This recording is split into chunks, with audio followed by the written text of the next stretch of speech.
नारद जी इसलिए भगवान शंकर के पास पहुंचे, क्योंकि भगवान शंकर के पास इसलिए नारद जी गए क्योंकि नारद जी ने सोचा जिसका रिकॉर्ड मैं तोड़ा हूं सबसे पहले उसी के पास चलते हैं।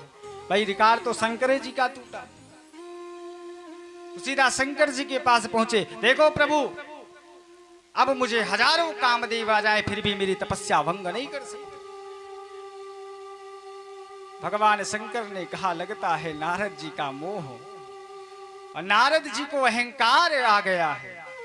देखो नारद जी महाराज, आप ये बात मुझसे तो कह रहे हो, लेकिन आप जाकर के कहीं गलती से भी भगवान विष्णु से मत कहना। नारद जी सोचे कि रोक क्यों रहे। नारद जी सोचे अब तो सीधा वहीं चलते। नारद जी श्रीमन नारायण नारायण करते भगवान के पास पहुंचे। देखो प्रभु, अब मुझे कामदेव भी नहीं हरा सकते, मैं काम पर विजय प्राप्त कर चुका हूं। भगवान ने कहा चिंता मत करो।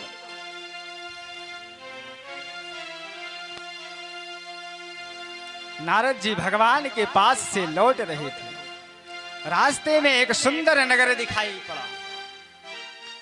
राजा शील निधि की कन्या है विश्व मोहिनी। भगवान की माया बढ़िया स्वयंवर। जैसे ही स्वयंवर में नारद जी पहुंचे, जितना काम पर विजय प्राप्त नारद जी ने किया सारा भंग। काम की वासना नारद जी को, देखिए ये बात तो सत्य है कि नारद जी में काम भी था, क्रोध भी था, मद भी था, लोभ भी था, लेकिन कल्याण उनका कैसे हो जाता था। देखिए काम भी आपके अंदर होना अनिवार्य है।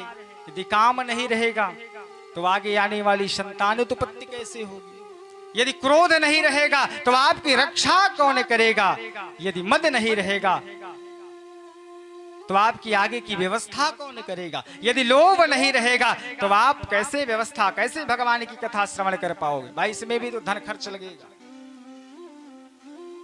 लेकिन सब होते हुए भी नारद जी करते क्या, अंत में भगवान के शरण में चले जाते कि प्रभु आप तो प्रणत पाल रघुनायक करुणा सिंधु खरा, और गए शरण प्रभु राखी है सब अपराध सारे अपराध को विशाल देंगे।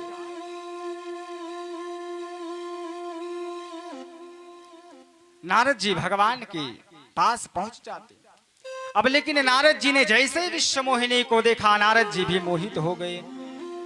अब नारद जी ने सोचा अगर इनसे मेरा विवाह हो जाए तो और चकाचक। अभी तक जो नारद जी काम पर विजय प्राप्त कर चुके हैं, अब विवाह की कामना मन में उत्पन्न।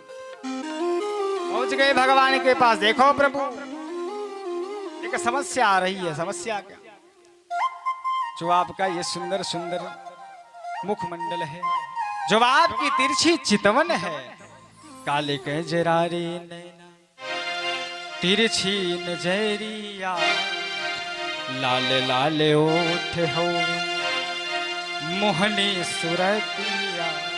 प्रभु ये जो आपकी चितवन है ना, ये बड़ी सुंदर है। तो भगवान बोले